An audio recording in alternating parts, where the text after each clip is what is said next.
বৈষম্য বিরোধী ছাত্র আন্দোলন চলাকালে পুলিশের গুলিতে নিহত হন কলেজ ছাত্র শাকিব। বাবার অভিযোগ, মৃত্যুর পরও তাকে বহনকারী অ্যাম্বুলেন্সে হামলা চালানো হয়।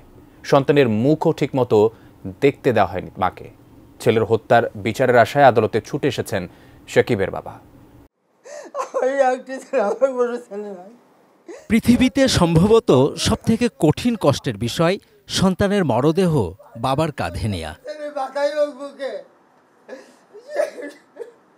বাগেরহাটের চিতলমারী উপজেলার মোহাম্মদ শহীদুল মল্লিক তার একমাত্র ছেলেকে হারিয়ে কোনো কুলকিনারা পাচ্ছেন না।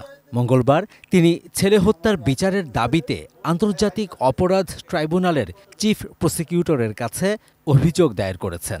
আমরা বারবার ফোন দিচ্ছি, আব্বা তুমি কোথায়, তুমি বাসায় চলে এসো, তুমি থাকো না, দেশের পরিস্থিতি ভালো না।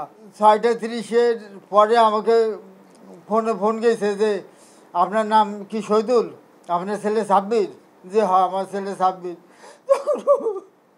তখন হাসপাতাল থেকে আবার বলে যে আপনার ছেলে মারা গেছে। 7 জনকে অভিযুক্ত করে দায়ের করা অভিযোগে প্রধান অভিযুক্ত সাবেক প্রধানমন্ত্রী শেখ হাসিনা। বাগেরহাটের চিতলমারী থেকে বৈষম্য বিরোধী আন্দোলনে যোগ দিতে ঢাকায় আসেন কলেজ ছাত্র সাব্বির ইসলাম শাকিব। গত 19 জুলাই উত্তরায় পুলিশের গুলিতে নিহত হন তিনি। এলো ভিশন মুশকিল আসান অফার। যে কোনো ব্র্যান্ডের পুরনো ফ্রিজ নিয়ে চলে আসুন ভিশন শোরুমে আর নিয়ে যান নতুন ভিশন ফ্রিজ 20% পর্যন্ত ছাড়। সমস্ত শরীরে মাথায় এবং বুকে 5টা গুলি। রাস্তায় পুলিশ দাঁড়িয়ে আছে, চারদিক পুলিশ আর পুলিশ। তারা বলতেছে যে লাশ এখনই দাফন করতে হবে, যদি আপনারা লাশ না দাফন করেন তাহলে আমরা এই লাশ নিয়ে যাবো।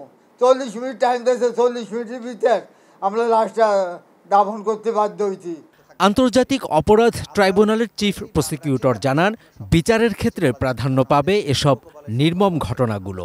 এখানে বিধিবিধানের কিছু সংস্কার, এখানে প্রসিডিওরের কিছু সংস্কার, নিরপেক্ষ বিচারক নিয়োগ এবং এই তদন্ত প্রক্রিয়া, এভিডেন্স কালেকশনের প্রক্রিয়া, এই সবগুলোকে এমন একটা পর্যায়ে নিয়ে যাওয়া যে বিচার হওয়া সত্ত্বেও গোটা দুনিয়ার থেকে কেউ যেন বলতে না পারে যে বিচারটা একটা আগের মতো একটা অবৈধ প্রক্রিয়ার মধ্য দিয়ে হয়েছে, এরকম যাতে বলতে না পারে। তা আমাদের হাইকোর্ট ডিভিশনের বিচারক যারা আছেন, যারা বিগত সরকারের আমলে নিয়োজিত হয়েছেন, স্বাভাবিকভাবেই তাদেরকে যদি এই ট্রাইব্যুনালে আনা হয়, এটা নানান দিক থেকে প্রশ্ন উঠতে পারে। মঙ্গলবার চিফ প্রসিকিউটরের কাছে সাবেক প্রধানমন্ত্রী শেখ হাসিনাকে প্রধান অভিযুক্ত করে মানবতা বিরোধী অপরাধের দায়ে আরও 2টি অভিযোগ দায়ের হয়েছে। Javed Akhtar, ATN news, Dhaka.